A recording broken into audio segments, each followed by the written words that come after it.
وہ ایک دم رکتے ہوئے چیخی تھی۔ حانم کا چہرہ غصے کو ضبط کرنے کی وجہ سے سرخ ہو چکا تھا۔ مہرو کے 14 طبق روشن ہوئے تھے۔ اسے اندازہ نہیں تھا کہ حانم اتنا غصہ کرے گی۔ اس کے اس طرح چلانے پہ مہرو کے قدم رک گئے تھے اور حانم خاموشی سے گیٹ پار کر گئی تھی۔ مہرو کو اب افسوس نے گھیر لیا تھا۔ اسے محسوس ہو رہا تھا کہ اس نے کتنی بڑی غلطی کرتی تھی۔ حانم کے جانے کے بعد مہرو بھی گھر چلی گئی تھی۔ اس کے بعد آرجے اور باقی لڑکے لڑکیاں بھی نیا سال منانے کے لیے باہر جا چکے تھے۔ حانم گھر آنے کے بعد خوب روئی تھی۔ اسے احساس ہو رہا تھا کہ اگر اس کے تھپڑ مارنے پہ آرجے اسے سزا دیتا تو، اگر وہ مستقبل میں اس کے مارے گئے تھپڑ کو معاف نہ کرے تو، اسے اپنا سر پھٹتا ہوا محسوس ہو رہا تھا۔ بالآخر رات کے آخری پہر رونے کے بعد سر میں ہونے والے درد کی وجہ سے میڈیسن لے کر وہ مشکل سے ہی سو گئی تھی۔ یونیورسٹی 5 جنوری کو اوپن ہونی تھی۔ مہرو نے اسے سینکڑوں مرتبہ فون کیا تھا لیکن حانم نے بات نہیں کی تھی۔ وہ اسے شدید ناراض تھی۔ تھک ہار کر مہرو نے بھی فون اور میسیجز کرنے بند کر دیے تھے۔ اب وہ اسے یونیورسٹی میں ہی منانے والی تھی۔ چھٹیاں کب ختم ہوئیں کچھ پتہ ہی نہیں چلا۔ 4 جنوری کی شام کو ڈرائیور نے حانم کو ہاسٹل چھوڑا تھا۔ مہرو بھی کچھ دیر پہلے ہی آئی تھی۔ کمرے میں داخل ہونے پر حانم نے مہرو کو دیکھ کر سرسری سا سلام کیا تھا۔ اس کا غصہ کافی حد تک ٹھنڈا ہو چکا تھا۔ مہرو اسے غور سے دیکھ رہی تھی جو سنجیدہ سی اپنے کپڑے الماری میں رکھ رہی تھی۔ ہانی، مہرو نے اسے پکارا تھا۔ اسے حانم کی خاموشی سے وحشت ہو رہی تھی۔ بولو، حانم کا لہجہ سرد تھا جبکہ مہرو کو سمجھ نہیں آ رہا تھا کہ کیسے بات کرے، کیسے معافی مانگے۔ ناراض ہو؟ مہرو نے ڈرتے ڈرتے پوچھا تھا۔ اس کا چہرہ مرجھایا ہوا تھا۔ نہیں، ناراض کیوں ہوں گی میں تم سے؟ وہی روح کو چیرتا سرد پن۔ یار پلیز غصہ کرو نا مجھ پہ، چیخو چلاؤ، برا بھلا کہو مجھے، لیکن یوں نظر انداز مت کرو۔ مہرو کا لہجہ آخر میں نم ہو گیا تھا۔ حانم اب موبائل چارج پہ لگا رہی تھی۔ ایک پل کے لیے اس کے ہاتھ ساکت ہوئے تھے۔ مہرو اچھے سے جانتی تھی کہ حانم برا بھلا نہیں کہتی تھی، وہ بس خاموشی کی موت مارتی تھی۔ دیکھو، اکثر نے کہا تھا اس کی کزنس آرجے سے ملنا چاہتی ہیں۔ اگر آرجے آ گیا تو اس کی ویلیو بڑھ جائے گی اس کی کزنس کے نزدیک، اور آرجے کا اس کے بلانے پہ آنا ناممکن تھا۔ اس لیے اس نے تمہیں بلایا کیونکہ وہ جانتی تھی کہ آرجے اور تم ایک دوسرے کو ناپسند کرتے ہو۔ اگر تم آؤ گی تو تمہارا موڈ خراب کرنے وہ ضرور آئے گا۔ مہرو نے ڈرتے ڈرتے سچائی بتائی تھی۔ میں کوئی سیڑھی نہیں ہوں مہرو جس کے ذریعے لڑکیاں آرجے تک پہنچنا چاہتی ہیں۔ میں ایک انسان ہوں اور مجھے دھوکے سے شدید نفرت ہے۔ وہ بالآخر بول پڑی تھی۔ حانم کی آواز روند گئی تھی۔ سب نے مل کر اسے آرجے کے لیے دھوکہ دیا تھا اور یہ بات اسے دکھ پہنچا رہی تھی۔ معاف کر دو پلیز، آئندہ ایسا نہیں ہوگا۔ میں قسم اٹھاتی ہوں آئندہ کبھی ایسا نہیں کروں گی۔ مہرو روتے ہوئے اس کے گلے لگ گئی تھی اور اس سے زیادہ تو حانم بھی اس سے ناراض نہیں رہ سکتی تھی۔ حانم نے سیمینار ہال میں جانا چھوڑ دیا تھا جہاں اسے آرجے کی موجودگی محسوس ہوتی۔ وہ اس جگہ سے 100 قدم کے فاصلے پہ رہتی تھی۔ ان کا اب تک دوبارہ آمنا سامنا نہیں ہوا تھا۔ شاید وہ خود بھی حانم کو نظر انداز کر رہا تھا۔ حانم اسے سمجھ نہیں سکی تھی۔ عجیب شخص تھا۔ کام کرنے کے بعد ایسے ہو جاتا تھا جیسے وہ کام اس شخص نے نہیں کسی اور نے کیا ہو، اور جب سامنے آتا یا بولتا تھا تو محسوس ہوتا تھا کہ وہ کچھ نہیں بھولتا۔ لیکن وہ شکر ادا کر رہی تھی کہ تھپڑ کے بدلے میں آرجے کی طرف سے اب تک کوئی پیش قدمی نہیں ہوئی تھی۔ حانم نے یہ بات بھی مہرو کو نہیں بتائی تھی کہ اس نے آرجے کو تھپڑ مارا تھا۔ یقیناً یہ سن کر مہرو کو اٹیک ہو جانا تھا۔ وہ چاہتی تھی کہ وقت جیسا گزر رہا تھا اسے گزرنے دیا جائے۔ وہ کوئی تماشا نہیں چاہتی تھی، لیکن وہ یہ نہیں جانتی تھی کہ خاموشی سے بہتی زندگی کی پرسکون ندی میں ایک ایسا پتھر گرنے والا تھا جو اس کی زندگی کے بہاؤ کا رخ ایک پل میں پلٹ دے گا۔ ان کے فائنل پیپر شروع ہونے والے تھے۔ حانم اور مہرو ڈپارٹمنٹ کے لان میں دھوپ میں بیٹھی پریکٹیکلز کی نوٹ بکس تیار کر رہی تھیں۔ کچھ ہی دیر لکھنے کے بعد مہرو بور ہو گئی تھی۔ ہانی، اچھا یہ بتاؤ تمہیں اپنی زندگی میں کیسا لڑکا چاہیے، مطلب لائف پارٹنر؟ مہرو نے اچانک کاپی کو ایک طرف رکھ کر اشتیاق سے حانم سے پوچھا تھا۔ کبھی سوچا نہیں، حانم نے موبائل سے کچھ دیکھ کر کاپی پہ لکھتے ہوئے جواب دیا تھا۔ پھر بھی یار کچھ تو ایسا ہوگا نا جس کی تمہیں خواہش ہو، جو تمہیں لگے کہ میرے ہسبینڈ میں یہ بات ہونی چاہیے۔ مہرو بضد تھی۔ میں چاہتی ہوں کہ میرا لائف پارٹنر ایک اسکالر ہو، ایک اسلامک اسکالر۔ حانم نے کچھ دیر بعد سوچتے ہوئے جواب دیا تھا۔ وہ شاید دنیا کی پہلی لڑکی تھی جس نے اپنے جیون ساتھی کے بارے میں ایسی خواہش کی تھی۔ مہرو اس کی بات پہ ہونک بنی اسے دیکھ رہی تھی اور پھر اس کا کہکا بلند ہوا تھا۔ وہ اب پاگلوں کی طرح ہنس رہی تھی۔ حانم نے مہرو کی اس طرح کے رد عمل پہ خشمگین نگاہوں سے اسے گھورا تھا۔ یعنی تم چاہتی ہو کہ تمہارا شوہر ایک مولوی ہو؟ مہرو ہنس ہنس کر لوٹ پوٹ ہو رہی تھی۔ جی نہیں، میں نے مولوی نہیں کہا، حانم نے خفگی سے کہا تھا۔ تو پھر اسکالر کون ہوتا ہے؟ مہرو کو اپنی دوست پہ حیرانی ہو رہی تھی۔ ایک ایسا شخص جس کے پاس بہت سا علم ہو، ایک ایسے شخص جس کے پاس لوگ اپنی الجھنیں لے کر آتے ہوں، ایک ایسا شخص جو لوگوں کے دل پھیر دینے کی صلاحیت رکھتا ہو، بے شک ہدایت دینا اللہ کا کام ہے، لیکن اس میں کچھ ایسا ہو جس سے لوگ متاثر ہو جائیں۔ وہ جو اسلام کا ایک غلط تصور لوگوں کے ذہن میں ہے نا، وہ شخص اس غلط تصور کو ختم کرنے کی صلاحیت رکھتا ہو۔ یہ سب کہتے ہوئے خانم کی آنکھیں چمک رہی تھیں۔ ناممکن، مہرو نے نفی میں سر ہلایا تھا۔ کیوں ناممکن کیوں؟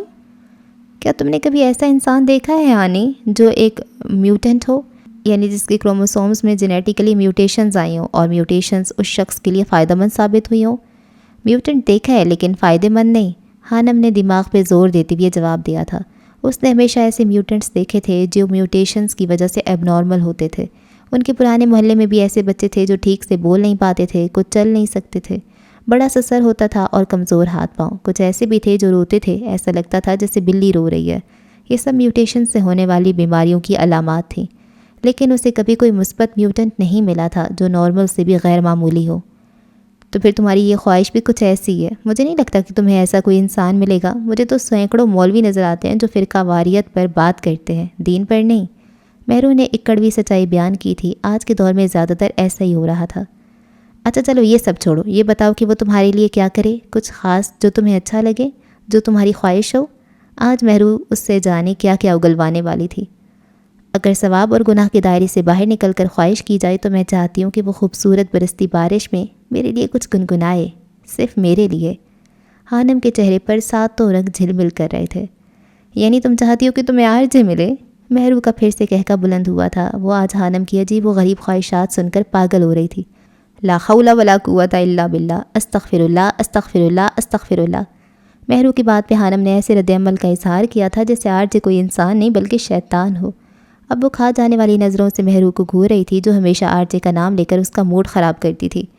اچھا یار سوری، اب نہیں ہنستی، مہرو نے معذرت کی تھی۔ اس نے کافی دنوں بعد خانم کے سامنے آرجے کا ذکر کیا تھا۔ ویسے آرجے کو نیو ہیئر کٹ بہت سوٹ کر رہا ہے، مہرو نے مکی کے ساتھ ڈپارٹمنٹ سے باہر جاتے آرجے کو دیکھ کر کہا تھا۔ وہ 2 دن بعد ڈپارٹمنٹ آیا تھا اور فوراً ہی مکی اسے بلانے آ گیا تھا۔ اس کے بال گھنے تھے جو گردن کو چھوتے تھے، لیکن اب پیچھے سے کٹ چکے تھے اور جیل لگا کر سر پہ موجود بالوں کو کھڑا کیا گیا تھا۔ اس میں سوٹ کرنے والا کیا ہے؟ ایسے لگتا ہے جیسے بالوں کا ایک ٹوکرا سا سر پہ رکھ دیا ہو۔ ہاں، خانم نے ناک سے مکھی اڑانے والے انداز میں کہا تھا۔ واہ واہ، اس کتنے اچھی ہیئر سٹائل کو تم نے ٹوکرے کا نام دے دیا۔ مہرو کا کہکا بلند ہوا تھا۔ ویسے یہ ٹوکرا کس زبان کا لفظ ہے؟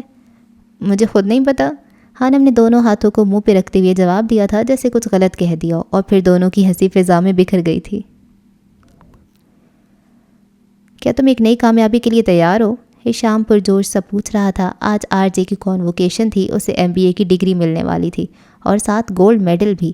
اس نے اس بار بھی ٹاپ کیا تھا۔ ہشام اس کی کامیابی کو لے کر بہت خوش تھا۔ میں ہمیشہ تیار رہتا ہوں شامو کاکا، آرجے نے جواب دیا تھا۔ گھر میں سب بہت خوش ہوں گے، بی جان، مدیحہ، بڑے اور چھوٹے بابا سائیں۔ ڈیڈ کا تو تم رہنے ہی دو، ان کے نزدیک تو میں گدھا ہی ہوں۔ اب گدھا چارہ کھائے یا سونا انہیں فرق نہیں پڑنے والا، آرجے نے خفگی سے کہا تھا۔ ہاں ہاں، واہ آرجے، کیا لاجک نکالا ہے۔ ویسے تم مان گئے آخر کہ تم ایک گدھے ہو۔ شامو کاکا، وہ احتجاجاً چلایا تھا۔ چھوٹے بابا سائیں کے نزدیک، ہشام نے بات پوری کی تھی۔ وہ ہنس دیا تھا۔ وہ خوش تھا آرجے کی کامیابی پر، لیکن آرجے، وہ ان سب چیزوں کا عادی تھا، اس سے کیا فرق پڑنے والا تھا۔ تو یہ تھی میوٹیشن سے ہونے والی بیماریوں کی اقسام۔ اب ہم ان کی تفصیل پڑھیں گے۔ پروفیسر نے پروجیکٹر پہ کچھ پوائنٹس کی طرف اشارہ کرتے ہوئے کہا تھا۔ جینیٹک ایولیوشن پہ ان کی کلاس ہو رہی تھی کہ کیسے وقت کے ساتھ ساتھ کروموسومز اور جینز میں تبدیلیاں آئیں اور اب کیوں ان تبدیلیوں کی وجہ سے بیماریاں زیادہ ہو گئی تھیں۔ ارتقاء کہتا ہے کہ پہلے ایک سیل تھا، پھر ڈبل ہوئی ہے اور پھر وقت کے ساتھ ساتھ بندروں سے انسان وجود میں آئے۔ یہ ارتقاء کا نظریہ ہے، لیکن ہمیں اسلام کچھ اور بتاتا ہے کہ ہم سب حضرت آدم علیہ السلام کی اولاد ہیں۔ پروفیسر لیکچر دے رہے تھے۔ اس سے پہلے کہ ہم آگے بڑھیں، میں آپ لوگوں کو ایک دلچسپ بات بتانا چاہتا ہوں جسے سن کر حقیقتاً آپ حیران ہوں گے۔ کچھ یاد آنے پہ پروفیسر ابراہیم کی آنکھیں چمکی تھیں۔ خانم ایکٹیو ہو کر بیٹھ گئی تھی۔ پروفیسر ابراہیم اکثر انہیں دلچسپ معلومات سے نوازتے رہتے تھے۔ امریکی ایکولوجسٹ ڈاکٹر ایلس سلور کی تہلکہ خیز ریسرچ، انہوں نے اپنی اس ریسرچ میں کہا ہے کہ انسان زمینی مخلوق نہیں ہے۔ ان کی اس ریسرچ کی بنیاد پہ ارتقاء کے نظریات کا جنازہ اٹھ گیا ہے۔ ارتقائی سائنسدان لاجواب ہو چکے ہیں۔ انسان زمین کا ایلین ہے، ایسا وہ کہتے ہیں۔ ان کی باتیں سن کر خانم چونکی تھی۔ ڈاکٹر ایلس سلور نے اپنی کتاب ہیومنز آر ناٹ فرام ارتھ میں تہلکہ خیز دعویٰ کیا ہے کہ انسان اس سیارے میں زمین کا اصل رہائشی نہیں ہے، بلکہ اسے کسی دوسرے سیارے پہ تخلیق کیا گیا ہے اور کسی وجہ سے اس کی اصل سیارے سے اس کی موجودہ رہائشی سیارے زمین پہ پھینک دیا گیا۔ پروفیسر ابراہیم نے دلچسپی سے بتانا شروع کیا تھا۔ ڈاکٹر ایلس، جو کہ ایک سائنسدان، محقق، مصنف اور امریکہ کا نامور ایکولوجسٹ ہے، اس کی کتاب اس کے الفاظ پہ غور کیجیے۔ ذہن میں رہے کہ یہ الفاظ ایک سائنسدان کے ہیں جو کسی مذہب پہ یقین نہیں رکھتا۔ اس کا کہنا ہے کہ انسان جس ماحول میں پہلی بار تخلیق کیا گیا اور جہاں یہ رہتا رہا ہے، وہ سیارہ، وہ جگہ اس قدر آرام دہ، پرسکون اور مناسب ماحول والی تھی جسے VIP کہا جا سکتا ہے۔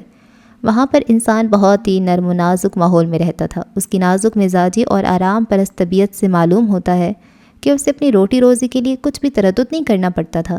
یہ کوئی بہت ہی لاڈلی مخلوق تھی جسے اتنی لگژری لائف میسر تھی۔ وہ ماحول ایسا تھا جہاں سردی اور گرمی کی بجائے بہار جیسا موسم رہتا تھا، اور وہاں پر سورج جیسے خطرناک ستارے کی تیز دھوپ اور الٹرا وائلٹ شعائیں بالکل نہیں تھیں جو اس کی برداشت سے باہر اور تکلیف دہ ہوتی ہیں۔ کیا واقعی ایسا تھا؟ خانم نے سوال کیا تھا۔ بالکل، ہو سکتا ہے، اب آگے سنیں۔ تب اس مخلوق انسان سے کوئی غلطی ہوئی۔ اس کو کسی غلطی کی وجہ سے اس آرام دہ اور عیاشی کے ماحول سے نکال کر پھینک دیا گیا تھا جس نے انسان کو سیارے سے نکالا۔ لگتا ہے وہ کوئی انتہائی طاقتور ہستی تھی جس کے کنٹرول میں سیارے، ستاروں کا نظام بھی تھا۔ وہ جسے چاہتا، جس سیارے پہ چاہتا، سزا یا جزا کے طور پہ کسی کو بھی بھجوا سکتا تھا۔ وہ مخلوقات کو پیدا کرنے پہ بھی قادر تھا۔ ڈاکٹر سلوس کا کہنا ہے کہ ممکن ہے زمین کسی ایسی جگہ کی مانند تھی جسے جیل قرار دیا جا سکتا ہے۔ یہاں پہ صرف مجرموں کو سزا کے طور پہ بھیجا جاتا ہو، کیونکہ زمین کی شکل کالا پانی جیل کی طرح ہے۔ خشکی کے ایک ایسے ٹکڑے کی شکل جس کے چاروں طرف سمندر ہی سمندر ہے، وہاں انسان کو بھیج دیا گیا۔ ڈاکٹر سلوس ایک سائنٹسٹ ہے جو صرف مشاہدات کے نتائج حاصل کرنے کے بعد رائے قائم کرتا ہے۔ اس کی کتاب میں سائنسی دلائل کا ایک انبار ہے جس سے انکار ممکن نہیں۔ اس کے دلائل کی بڑی بنیاد جن پوائنٹس پر ہے ان میں سے چند ایک ثابت شدہ یہ ہیں۔ کیا میں ان پوائنٹس کو بیان کروں؟ آرجے نے پروفیسر کی بات کاٹی تھی۔ سب نے چونک کر اسے دیکھا تھا۔ پروفیسر کو حیرت ہو رہی تھی کہ واقعی وہ لڑکا اس ریسرچ کو جانتا تھا، اگر جانتا تھا تو پھر بھی۔ نمبر 1، زمین کی کشش ثقل اور جہاں سے انسان آیا ہے اس جگہ کی کشش ثقل میں بہت زیادہ فرق ہے۔ جس سیارے سے انسان آیا ہے وہاں کی کشش ثقل زمین سے بہت کم تھی، جس کی وجہ سے انسان کے لیے چلنا پھرنا، بوجھ اٹھانا وغیرہ بہت آسان تھا۔ انسانوں کے اندر کمر درد کی شکایت زیادہ گریوٹی کی وجہ سے ہے۔ نمبر 2، انسان میں جتنی دائمی امراض پائے جاتے ہیں وہ باقی کسی ایک بھی مخلوق میں نہیں جو زمین پر بسی رہی ہے۔ ڈاکٹر ایلس لکھتا ہے کہ آپ اس روئے زمین پر ایک بھی ایسا انسان دکھا دیجئے جس سے کوئی ایک بھی بیماری نہ ہو تو میں اپنے دعوے سے دستبردار ہو سکتا ہوں، جبکہ میں آپ کو ہر جانور کے بارے میں بتا سکتا ہوں کہ وہ وقتی اور عارضی بیماریوں کو چھوڑ کر کسی ایک بھی مرض میں بھی ایک بھی جانور گرفتار نہیں ہے۔ نمبر 3، ایک بھی انسان زیادہ دیر تک دھوپ میں بیٹھنا برداشت نہیں کر سکتا، بلکہ کچھ ہی دیر بعد اس کو چکر آنے لگتے ہیں اور سن اسٹروک کا شکار ہو سکتا ہے، جبکہ جانوروں میں ایسا کوئی ایشو نہیں ہے۔ مہینوں دھوپ میں رہنے کے باوجود جانور نہ تو کسی جلدی بیماری کا شکار ہوتے ہیں اور نہ ہی کسی اور طرح کے مرض میں مبتلا ہوتے ہیں جس کا تعلق سورج کی تیز شعاؤں یا دھوپ سے ہو۔ ہانم آنکھیں پھاڑے اسے سن رہی تھی۔ جیسے آرجے بول رہا تھا، ہانم کا دل تیز تیز دھڑک رہا تھا۔ اس کے ذہن میں کچھ گردش کرنے لگا تھا۔ نمبر 4، ہر انسان یہی محسوس کرتا ہے کہ ہر وقت اسے احساس رہتا ہے کہ اس کا گھر اس سیارے پر نہیں۔ کبھی کبھی اس پہ بلا وجہ ایسی اداسی طاری ہو جاتی ہے جیسی کہ پردیس میں رہنے والے پر ہوتی ہے، چاہے وہ بے شک اپنے گھر میں اپنے قریبی خونی رشتہ داروں کے پاس ہی کیوں نہ بیٹھا ہو۔ نمبر 5، زمین پہ رہنے والی تمام مخلوقات کا ٹمپریچر آٹومیٹک طریقے سے ہر سیکنڈ بعد ریگولیٹ ہوتا رہتا ہے، یعنی اگر سخت اور تیز دھوپ ہے تو ان کے جسم کا درجہ حرارت خود کار طریقے سے ریگولیٹ ہو جائے گا، جبکہ اسی وقت اگر بادل آ جائیں تو ان کے جسم کا ٹمپریچر سائے کے مطابق ہو جائے گا۔ جبکہ انسان کا ایسا کوئی سسٹم نہیں، بلکہ انسان بدلتے موسم اور ماحول کے ساتھ بیمار ہونے لگ جائے گا۔ موسمی بخار کا لفظ صرف انسانوں میں ہے۔ نمبر 6، انسان اس سیارے پر پائے جانے والے دوسرے جانداروں سے بہت مختلف ہے۔ اس کا DNA اور جینز کی تعداد اس سیارے زمین پر پائے جانے والے دوسرے جانداروں سے بہت مختلف اور بہت زیادہ ہے۔ نمبر 7، زمین کے اصل رہائشی کو اپنی غذا حاصل کرنا اور اسے کھانا مشکل نہیں، وہ ہر غذا ڈائریکٹ کھاتے ہیں، جبکہ انسان کو اپنی غذا کے چند لقمے حاصل کرنے کے لیے ہزاروں جتن کرنے پڑتے ہیں، یعنی چیزوں کو پکا کر نرم کرنا پڑتا ہے پہلے، پھر اس کے معدے اور جسم کے مطابق وہ غذا استعمال کے قابل ہوتی ہے۔ اس سے بھی ظاہر ہوتا ہے کہ انسان زمین کا رہنے والا نہیں۔ جب یہ اپنے اصل سیارے پر تھا تو وہاں اسے کھانے پکانے کا جھنجھٹ نہیں اٹھانا پڑتا تھا، بلکہ ہر چیز کو ڈائریکٹ غذا کے لیے استعمال کرتا تھا۔ مزید یہ اکیلا 2 پاؤں پہ چلنے والا ہے، جو اس کے یہاں پر ایلین ہونے کی نشانی ہے۔ نمبر 8، انسان کو زمین پہ رہنے کے لیے بہت نرم و گداز بستر کی ضرورت ہوتی ہے، جبکہ زمین کے اصل باسیوں یعنی جانوروں کو اس طرح نرم بستر کی ضرورت نہیں ہوتی۔ یہ اس چیز کی علامت ہے کہ انسان کے اصل سیارے پہ سونے اور آرام کرنے کی جگہ انتہائی نرم و نازک تھی، جو اس کے جسم کی نازکی کے مطابق تھی۔ نمبر 9، انسان زمین کے سب بازیوں سے بالکل الگ ہے، لہٰذا یہ یہاں پہ کسی بھی جانور، بندریا یا چمپینزی وغیرہ کی ارتقائی شکل نہیں ہے، بلکہ اسے کسی اور سیارے سے زمین پر کوئی اور مخلوق لا کر پھینک گئی ہے۔ انسان کو جس اصل سیارے پہ تخلیق کیا گیا تھا، وہاں زمین جیسا گندا ماحول نہیں تھا۔ اس کی نرم و نازک جلد جو زمین کی سورج کی دھوپ میں جھلس کر سیاہ ہو جاتی ہے، اس کے پیدائشی سیارے کے مطابق بالکل مناسب بنائی گئی تھی۔ یہ اتنا نازک مزاج تھا کہ زمین پہ آنے کے بعد بھی اپنی نازک مزاجی کے مطابق ماحول پیدا کرنے کی کوششوں میں رہتا ہے۔ جس طرح اسے اپنے سیارے پہ آرام دہ اور پرتعیش بستر پہ سونے کی عادت تھی، وہ زمین پر آنے کے بعد بھی اسی کے لیے اب بھی کوشش کرتا ہے کہ زیادہ سے زیادہ آرام دہ زندگی گزار سکوں۔ جیسے خوبصورت، قیمتی اور مضبوط محلات، مکانات اسے وہاں اس کے ماں باپ کو میسر تھے، وہ اب بھی انہی جیسا بنانے کی کوشش کرتا ہے، جبکہ باقی سب جانور اور مخلوقات اس سے بے نیاز ہیں۔ یہاں زمین کی مخلوقات عقل سے عاری اور تھرڈ کلاس زندگی کی عادی ہیں، جن کو نہ اچھا سوچنے کی توفیق ہے، نہ اچھا رہنے کی، اور نہ ہی امن سکون سے رہنے کی۔ انسان مخلوقات کو دیکھ دیکھ کر خونخوار ہو گیا، جبکہ اس کی اصلیت محبت، فنون لطیفہ اور امن و سکون کی زندگی تھی۔ یہ ایک ایسا قیدی ہے جسے سزا کے طور پہ تھرڈ کلاس سیارے میں بھیج دیا گیا تاکہ اپنی سزا کا دورانیہ گزار کر واپس آ جائے۔ ڈاکٹر ایلس کا کہنا ہے کہ انسان کے عقل و شعور اور ترقی سے اندازہ ہوتا ہے کہ اس ایلین کے والدین کو اپنے سیارے سے زمین پہ آئے ہوئے کچھ زیادہ وقت نہیں گزرا، ابھی کچھ ہزار سال ہی گزرے ہیں۔ یہ ابھی اپنی زندگی کو اپنے پرانے سیارے کی طرح لگژری بنانے کے لیے بھرپور کوشش کر رہا ہے۔ کبھی گاڑیاں ایجاد کرتا ہے، کبھی موبائل فون۔ اگر اسے آئے ہوئے چند لاکھ بھی گزرے ہوں تو یہ آج اپنی ایجادات نظر آ رہی ہیں، یہ ہزاروں سال پہلے وجود میں آ چکی ہوتی، کیونکہ میں اور تم اتنے گئے گزرے نہیں ہیں کہ لاکھوں سالوں تک جانوروں کی طرح باچی روگی اور طرز کی زندگی گزارتے رہتے۔ ایسا ہی ہے نا پروفیسر ابراہیم؟ آرجے نے تصدیق چاہی تھی۔ پروفیسر نے حیرانگی سے سر ہلا دیا تھا، اسے ہر چیز ازبر ہوتی تھی۔ آپ کا اس بارے میں کیا خیال ہے؟ وہ پوچھ رہا تھا۔ ڈاکٹر ایلس سلور کی کتاب میں اس حوالے سے بہت کچھ ہے، اور سب سے بڑی بات یہ ہے کہ اس کے دلائل کو ابھی تک کوئی جھوٹا نہیں ثابت کر سکا۔ پروفیسر نے بولنا شروع کیا۔ میں اس کے سائنسی دلائل اور مفروضوں پہ غور کر رہا تھا۔ یہ کہانی ایک سائنسدان بیان کر رہا ہے۔ یہ کوئی کہانی نہیں بلکہ حقیقی داستان ہے، جسے انسانوں کو ہر الہامی کتاب میں بالکل اسی طرح بیان کیا گیا ہے۔ میں اس پر اس لیے تفصیل نہیں لکھوں گا کیونکہ آپ سبھی اپنے باپ آدم علیہ السلام اور حوا علیہ السلام کے قصے کو اچھی طرح سے جانتے ہیں۔ سائنس اللہ کی طرف چل پڑی ہے۔ سائنسدان وہ سب کہنے پہ مجبور ہو گئے ہیں جو انبیاء کرام اپنی نسلوں کو بتاتے رہے تھے۔ میں نے نسل انسانی پہ لکھنا شروع کیا تھا، اب اس تحریر کے بعد میں اس سلسلے کو بہتر انداز میں آگے بڑھا سکوں گا۔ ارتقاء کے نظریات کا جنازہ اٹھ چکا ہے، اب انسانوں کی سوچ کی سمت درست ہو رہی ہے۔ یہ سیارہ ہمارا نہیں ہے، یہ میں نہیں کہتا، بلکہ ہمارے پیارے آقا صلی اللہ علیہ وآلہ وسلم نے بے شمار بار بتا دیا تھا۔ اللہ پاک نے اپنی عظیم کتاب قرآن حکیم میں بھی بار بار لا تعداد مرتبہ یہی بتا دیا کہ انسان، یہ دنیا کی زندگی تمہاری آزمائش کی جگہ ہے، جہاں سے تم کو تمہارے اعمال کے مطابق سزا و جزا ملے گی۔ معاف کیجیے گا سر، لیکن سائنسدان نے یہ مفروضہ پیش کیا ہے کہ وہ ایک مصنف بھی ہے، اور مصنف خیالوں کی دنیا میں زیادہ رہتے ہیں۔ آرجے نے پروفیسر کی بات کاٹی تھی۔ آپ نے کہا اس کے مشاہدات کو غلط ثابت نہیں کیا جا سکتا، لیکن کوئی بھی سائنسدان ایلس سلور سے متفق نہیں ہے۔ پوائنٹ نمبر 5 میں اس نے کہا ہے کہ جانوروں کو موسمی بخار نہیں ہوتا، جبکہ یہ غلط ہے۔ موسمی بیماریوں کے اکثر جانوروں کو انجیکشن لگتے ہیں۔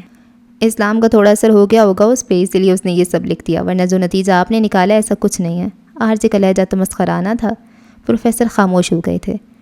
تو سائنس کہاں تک 100% درست ہے مسٹر آرجے؟ سائنس کہتی ہے کہ میوٹیشن سے ہونے والی تبدیلیوں سے جو بیماریاں پیدا ہوتی ہیں، خاص طور پر ٹرائسومی، جس میں ایک کروموسوم اضافی ہوتا ہے، میں جاندار کو فائدہ ہوتا ہے، جبکہ میں نے ایسا کوئی انسان نہیں دیکھا جو ایک میوٹنٹ ہو، جس سے میوٹیشن کی وجہ سے کوئی خاصیت ملی ہو۔ اس بارے میں کیا کہیں گے آپ؟ خانم کی بات سن کر آرجے مسکرایا تھا۔ ایسا محسوس ہو رہا تھا کہ وہ بہت محظوظ ہوا تھا اس کی بات سن کر۔ آپ کے پاس کیا ثبوت ہے کہ ایسا کوئی میوٹنٹ موجود نہیں ہے؟ الٹا سوال آیا تھا۔ کہاں ہے؟ اگر ہے تو بتائیں۔ خانم بضد تھی۔ مثال آپ کے سامنے ہے مس خانم، میں ایک ٹرائسومک ہوں۔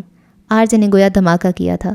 عموماً ایسے لوگ بچپن میں ہی مر جاتے ہیں کہ ان کے جینے کے چانسز بہت کم ہوتے ہیں، لیکن یہ کنڈیشن میرے لیے فائدہ مند ثابت ہوئی ہے۔ میرے پاس اسکیننگ آئیز ہیں، میرا دماغ بہت تیزی سے کام کرتا ہے، میں HIV کو ریزسٹ کر سکتا ہوں، یعنی مجھے کبھی ایڈز نہیں ہو سکتا۔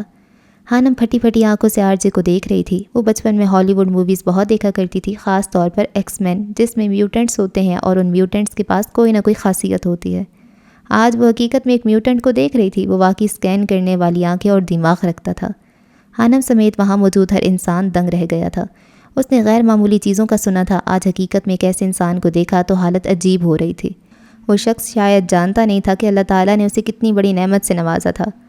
اور تم اپنے رب کی کون کون سی نعمتوں کو جھٹلاؤ گے؟ اور سامنے کھڑا شخص جھٹلاتا تھا۔ ہر ایک نعمت جو اسے دی گئی تھی وہ صرف اسے اپنا حق سمجھ کر استعمال کرتا تھا۔ مسٹر RJ یہ سب جاننے کے باوجود بھی آپ خدا پہ یقین نہیں رکھتے؟ وہ بلا اختیاری پوچھ گئی تھی۔ اس میں خدا کو ماننے والی کیا بات ہے؟ یہ ایک بیماری ہے، بس میری قسمت کہ یہ بیماری میرے لیے فائدہ مند ثابت ہوئی، وہ عام سے لہجے میں کہہ رہا تھا۔ اور اگر یہ بیماری واقعی آپ کے لیے عذاب بن جاتی تو؟ نہیں بنی نا، اور میں کسی چیز کو فرض نہیں کرتا کہ ایسا ہوگا یا ایسا ہوتا، تو ایسا ہوا ہی نہیں۔ خیر کلاس کا وقت ختم ہو چکا ہے، پھر ملاقات ہوگی پروفیسر، گڈ بائے۔ وہ کلاس سے باہر چلا گیا تھا۔ ہانم خاموشی سے اسے جاتا دیکھ رہی تھی، جبکہ اس کے ذہن میں صبح تلاوت کی گئی آیت گونج گئی تھی، اور وہ بہرے ہیں، گونگے ہیں، اندھے ہیں، اب یہ نہیں پلٹیں گے۔ RJ تو چلا گیا تھا، لیکن ہانم کو الجھن میں ڈال گیا تھا۔ اس نے اپنی پوری زندگی میں نعمتوں سے اتنا نوازا گیا شخص نہیں دیکھا تھا۔ جہاں اسے RJ پہ رشک آیا تھا، وہیں افسوس بھی ہوا تھا کہ ایسے نوازے ہوئے شخص کا کیا فائدہ جسے کچھ نظر ہی نہ آتا ہو۔ او مائی گاڈ، مجھے تو یقین نہیں آ رہا۔ مہرو شاکڈ سی ہانم کے پاس آئی تھی۔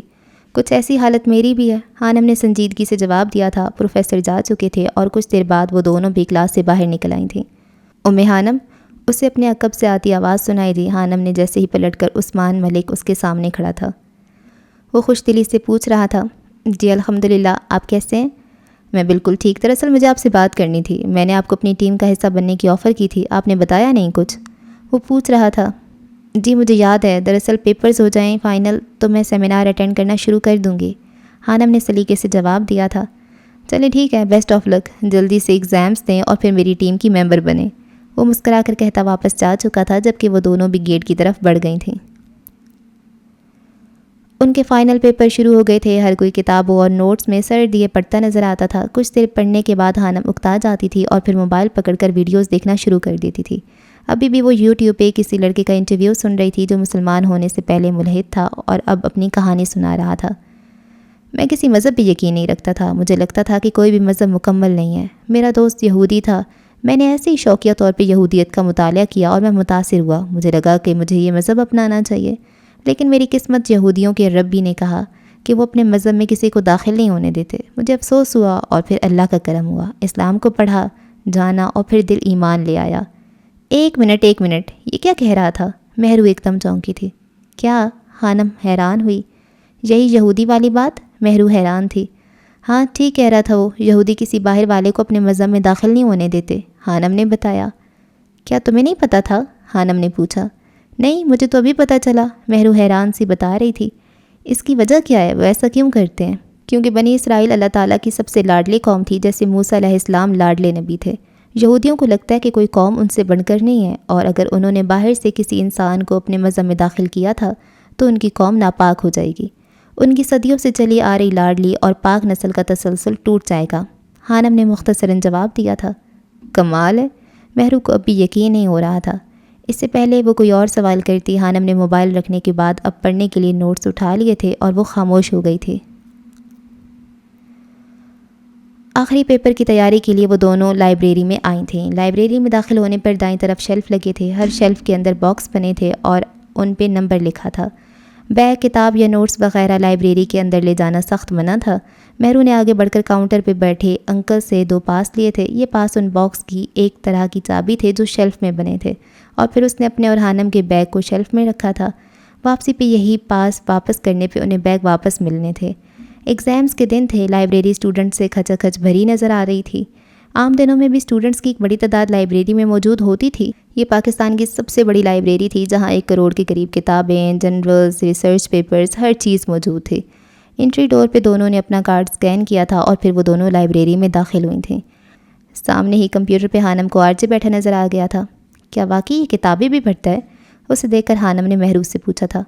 پڑھتا ہی ہوگا، اب بنا پڑھے گولڈ میڈل کون حاصل کر سکتا ہے، مہرو نے جواب دیا تھا۔ وہ دونوں گروپ اسٹڈی کے لیے آئی تھیں اور گروپ اسٹڈی کا سیکشن دوسرے فلور پہ تھا۔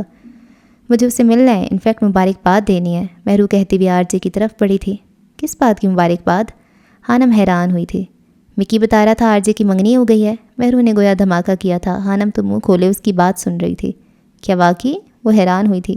ہاں، مہرو شرارت سے کہتی آرجے کی طرف بڑھ گئی تھی، جبکہ ہانم ہمنک سی اسے جاتا دیکھ رہی تھی۔ ہیلو آرجے، مہرو نے اس کے پاس جا کر آرجے کو مخاطب کیا تھا۔ ہائے، مہرو کو دیکھتا ہوا وہ خوش دلی سے مسکرایا تھا۔ گردن موڑ کر دیکھا تو تھوڑے سے فاصلے پر منہ بنائے کھڑی ہانم اسے نظر آ گئی تھی۔ وہ زیر لب مسکرا دیا تھا۔ آپ بھی کتابیں پڑھتے ہیں؟ مہرو نے پوچھا تھا۔ جی کہہ سکتی ہیں آپ، وہ بات گول مٹول کر گیا تھا۔ بہت خوشی ہوئی آپ کی شاندار کامیابی کا سن کر۔ Thanks pretty lady. وہ بنا دیکھے بھی محسوس کر سکتا تھا کہ ہانم اس وقت کتنے غصے میں تھی۔ لگتا ہے آپ کی دوست کافی غصے میں ہے، اگر آپ 1 منٹ سے پہلے یہاں سے نہ گئی تو وہ آپ کو کچا چبا جائے گی، آرجے نے شرارت سے کہا تھا۔ نہیں، وہ شاکڈ ہے، مہرو نے جواب دیا تھا۔ کس بات پر؟ آرجے حیران ہوا تھا۔ میں نے اسے کہا کہ آپ کی انگیجمنٹ ہو چکی ہے۔ ریئلی؟ آرجے کا کہکا بلند ہوا تھا۔ اور آپ کی دوست اس وقت سوچ رہی ہوں گی کہ کس کی زندگی برباد ہوئی ہے۔ وہ ہنس رہا تھا۔ دانت تو ایسے نکالے جیسے جنت مل گئی ہو، پتہ نہیں کس کی قسمت پھوٹی ہے جو اس کی زندگی میں آ گئی۔ ہانم اسے کہکا لگاتے دیکھ کر بڑبڑائی تھی۔ کیا بات ہے، اتنا جانتے ہیں آپ ہانی کو؟ مہرو حیران ہوئی۔ جی، اس سے بھی زیادہ، بے شک جا کر پوچھ لیں، وہ اس وقت یہی سوچ رہی ہے۔ وہ پر اعتماد تھا۔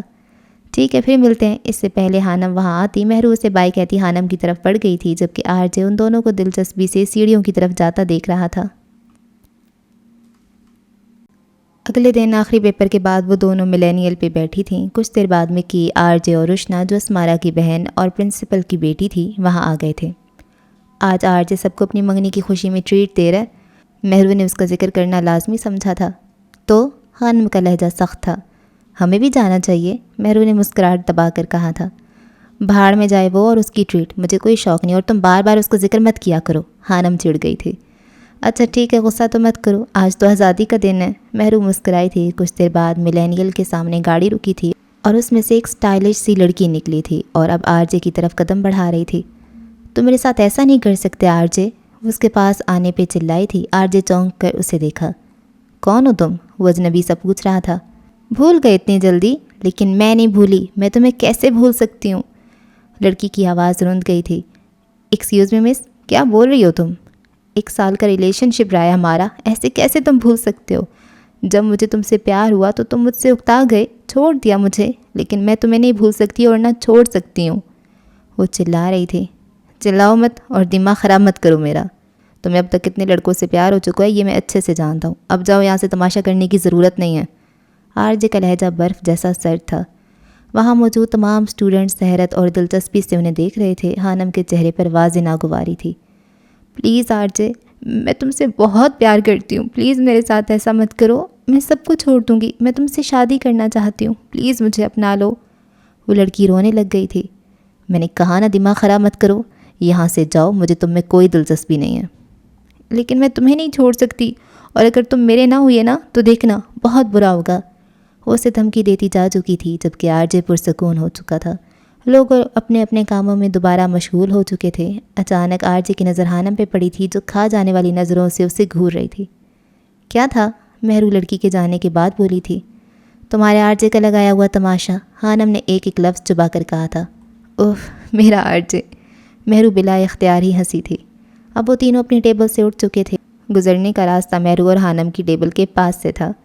اللہ پاک دل توڑنے والوں کو کبھی معاف نہیں کرتا، ہانم کے لہجے میں بلا کی کاٹ تھی۔ پاس سے گزرتا آرجے فوراً رکا تھا، وہ اس کی بات سن چکا تھا، در حقیقت اسے ہی یہ بات سنائی گئی تھی۔ کمال ہے مس ہانم، اللہ کا ان سب سے کیا تعلق؟ وہ پلٹ کر اب ہانم سے پوچھ رہا تھا۔ ہانم ایک دم گڑبڑا گئی تھی، اسے اندازہ نہیں تھا کہ وہ یوں سوال کرے گا۔ یقین نہیں ہوتا کہ 21ویں صدی میں بھی کوئی کیسے خدا پہ یقین کر سکتا ہے، جب سائنس ہر میدان میں ایجادات کر رہی ہے اور ایک ہمارے لوگ ہیں جو خدا کی رٹ لگا کر بیٹھے ہیں۔ وہ عام سے لہجے میں بات کر رہا تھا۔ تم نہ مانو، کسی نے فورس تو نہیں کیا تمہیں؟ وہ دوسروں کے سامنے اسے آپ کہتی تھی، لیکن وہ آج بھرم بھی ختم کر دیا تھا۔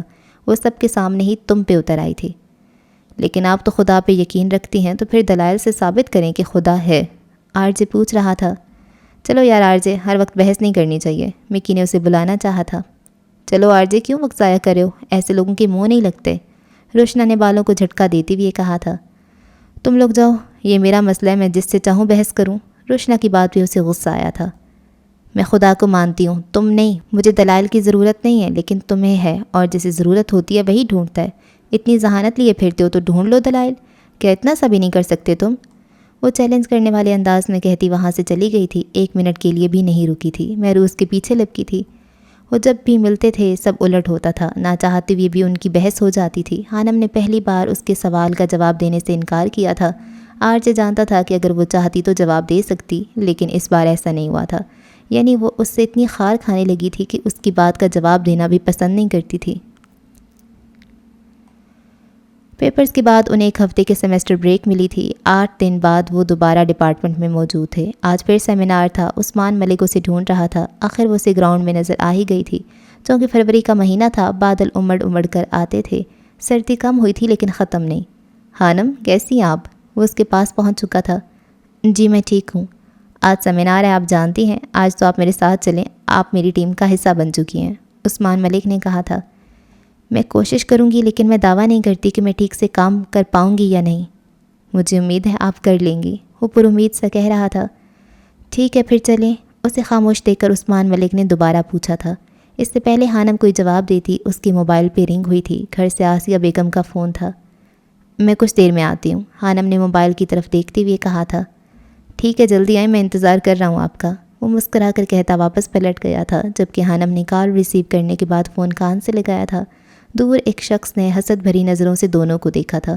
مہرو کو اقصیٰ کسی کام کے لیے دوسرے ڈپارٹمنٹ لے کر گئی تھی، اس لیے آج وہ اکیلی تھی۔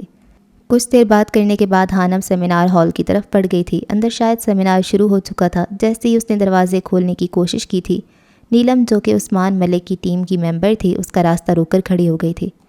تم اندر نہیں جا سکتی، نیلم نے غصے سے کہا تھا۔ لیکن کیوں؟ حانم حیران ہوئی تھی۔ میری مرضی، یہ جو تم نے کھیل کھیلا ہے نا، سب اچھے سے جانتی ہوں۔ عثمان کو اٹریکٹ کرنے کے لیے تم نے یہ سب کیا، تم ٹیم کا حصہ تو بن گئی ہو، لیکن تمہیں اس کے قریب نہیں ہونے دوں گی، نیلم پھنکار رہی تھی۔ حانم کا دماغ اس کی بات سن کر بھگ سے اڑا تھا۔ اسے سمجھ نہیں آ رہا تھا کہ وہ کیا کر رہی تھی۔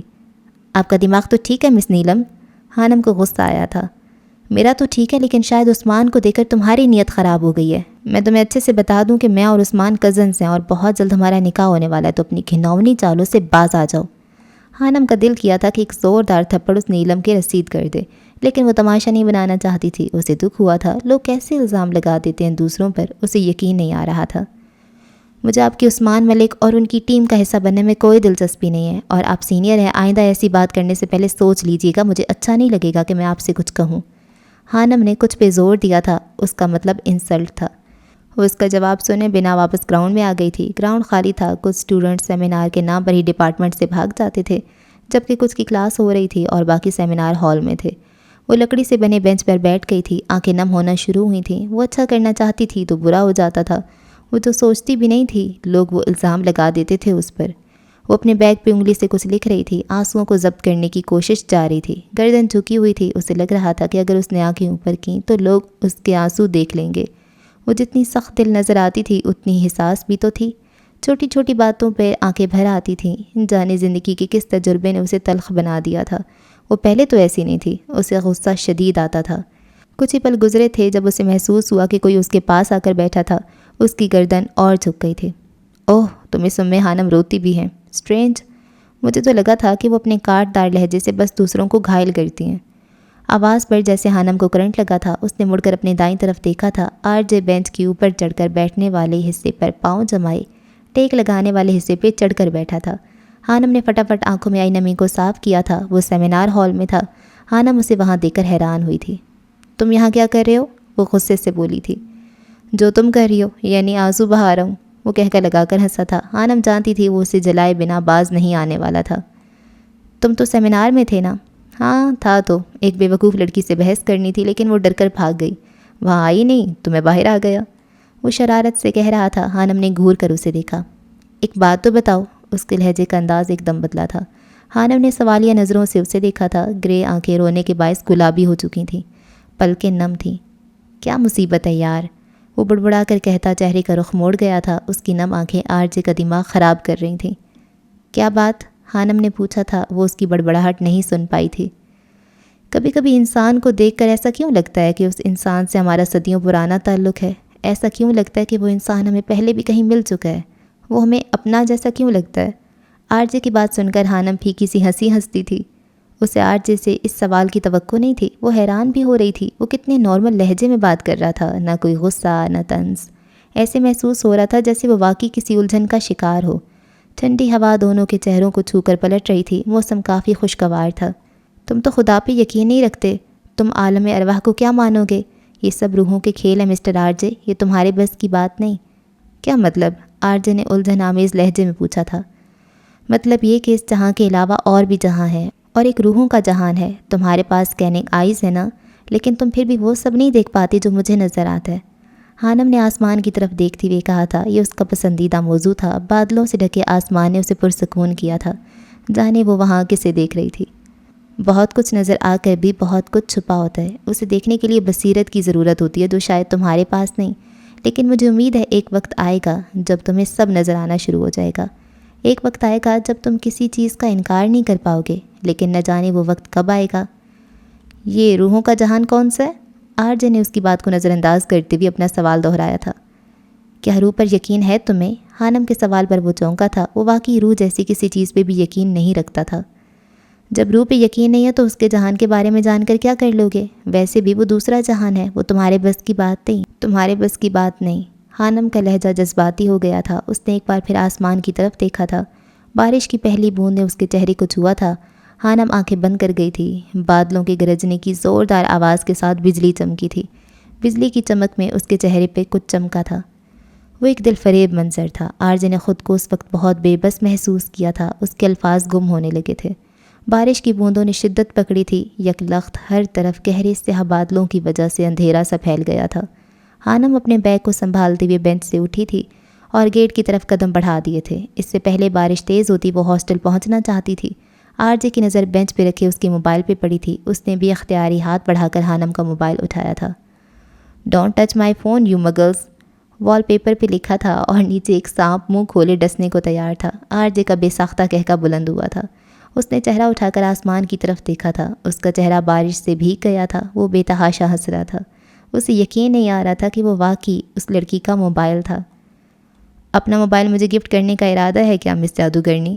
وہ اونچی آواز میں چلایا تھا۔ حانم کرنٹ کھا کر پلٹی تھی، پھر تیز تیز قدموں سے اس کی جانب بڑھی تھی۔ آرجے دلچسپ نظروں سے اسے دیکھ رہا تھا۔ حانم نے اس کے ہاتھ سے موبائل پکڑا نہیں، جھپٹا تھا اور پھر ایک گھوری سے نوازتی واپس جا چکی تھی۔ وہ بارش میں بیٹھا بھیگ رہا تھا۔ پھر ہاتھ بڑھا کر اس نے اپنی جیکٹ سے اپنا موبائل نکالا تھا جس کے وال پیپر پہ don't touch my phone you bromides لکھا چمک رہا تھا۔ برومائڈز عام لوگ تھے، جبکہ ایچ پی سیریز کے مطابق مگل ایسے لوگ تھے جو عام ہوتے تھے، جنہیں جادو نہیں آتا تھا۔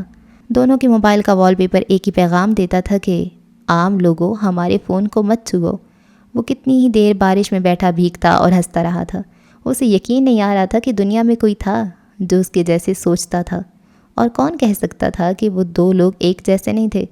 کون کہہ سکتا تھا کہ وہ دونوں سلفائٹ نہیں تھے؟ اور کون کہہ سکتا تھا کہ وہ دونوں جادوگر نہیں تھے؟ کون کہہ سکتا تھا؟ حانم 2 دن ڈپارٹمنٹ نہیں گئی تھی۔ اسے بارش میں بھیگنے کی وجہ سے ٹھنڈ لگ گئی تھی۔ ڈپارٹمنٹ میں اسپورٹس گالا کی تیاریاں چل رہی تھیں۔ آج ان کے ڈپارٹمنٹ میں مشاعرہ تھا۔ مشہور شاعروں کو دعوت دی گئی تھی۔ شام کو 5 بجے وہ تیار ہو کر ڈپارٹمنٹ پہنچ گئی تھیں۔ ہر جگہ رنگ بکھرے پڑے تھے۔ خوشبوؤں میں بسی لڑکیاں دیکھنے لائق تھیں۔ ڈپارٹمنٹ کے باہر جنت روڈ پہ رونق لگی ہوئی تھی۔ شاعروں نے ہمیں بوری کرنا ہے، آرجے تمہیں کچھ سنا دو۔ اسٹوڈنٹس اس کے پیچھے لگے ہوئے تھے۔ اس کی نظریں حانم کو ڈھونڈ رہی تھیں۔ حانم کس طرح کی لڑکی ہے؟ اسے لڑکوں میں کیا اچھا لگتا ہے؟ وہ چاہتی ہے کہ کوئی لڑکا بارش میں اس کے لیے گنگنائے۔ آرجے کچھ دن پہلے عثمان ملک اور مہرو کی باتیں سن چکا تھا۔ یقیناً اب وہ اس کی یہ شام خراب کرنے والا تھا۔ اچانک اس کی نظر کیفے کے پاس درختوں کے نیچے کھڑی حانم پہ پڑی تھی۔ وہ خباثت سے مسکرایا تھا۔ گٹار تھامنے کے بعد اب وہ گنگنانا شروع ہو گیا تھا۔ اسٹوڈنٹس خاموش ہو چکے تھے۔ مہرو کے ساتھ باتیں کرتی حانم گٹار کی آواز پہ چونکی تھی۔ کرسیوں، درختوں اور پودوں پر بھی روشنی کی سجاوٹ کی گئی تھی۔ یہ پورا ہفتہ بارشیں تھیں اور اس وقت بھی ٹھنڈی ہوائیں ہڈیوں میں گھسی جا رہی تھیں۔ حانم نے پلٹ کر آرجے کی طرف دیکھا تھا۔ کیا جانے تو میرے ارادے، لے جاؤں گا سانسیں چرا کے۔ وہ گٹار تھامے گنگناتا اس کی طرف بڑھ رہا تھا۔ حانم حیرت سے گنگ منہ کھولے اسے دیکھ رہی تھی۔